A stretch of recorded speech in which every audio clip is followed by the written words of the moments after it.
ভাই ভাই 1 লিটার পানি দেন ভাই। ভাই এটা মানুষ অ্যাক্সিডেন্ট করছে ভাই। ভাই তাড়াতাড়ি দেন ভাই, তাড়াতাড়ি। 1 লিটার পানির দাম কিন্তু 600 টাকা। কেন ভাই? পানির দাম তো 40 টাকা ভাই। ভাই তাড়াতাড়ি দেন। এই সুযোগ তো বারবার পাওয়া যায় না, আর পানি শুধু আমার দোকানেই আছে, অন্য কোথাও পাবেন না। ভাই একটা মানুষ অ্যাক্সিডেন্ট করছে ভাই। ভাই আমার কাছে 100 টাকাই আছে ভাই, প্লিজ ভাই দেন ভাই। আরে না, 600 টাকা কম দেওয়া যাবে না। এই পাগল সাথে কোথা থেকে এসে যা।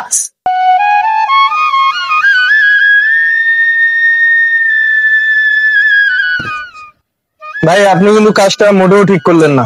কেন, কি হয়েছে? আপনি একটা মানুষ অ্যাক্সিডেন্ট করছে, আপনার কাছে পানি চাইলে আপনি 600 টাকা চাইলেন। আরে ভাই, এটা আমাদের ব্যবসা। দেশ দিয়ে আমরা কি করবো, পেটে যদি না চলে?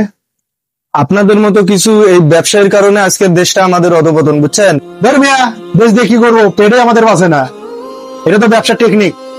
আপনি যা ভালো মনে করেন, যেহেতু দোকান আপনার।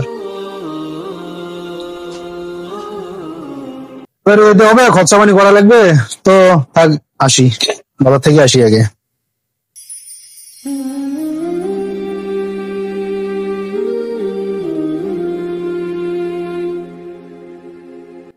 ভাই ভাই ভাই ভাই, দাঁড়াও দাঁড়াও দাঁড়াও, কি হয়েছে?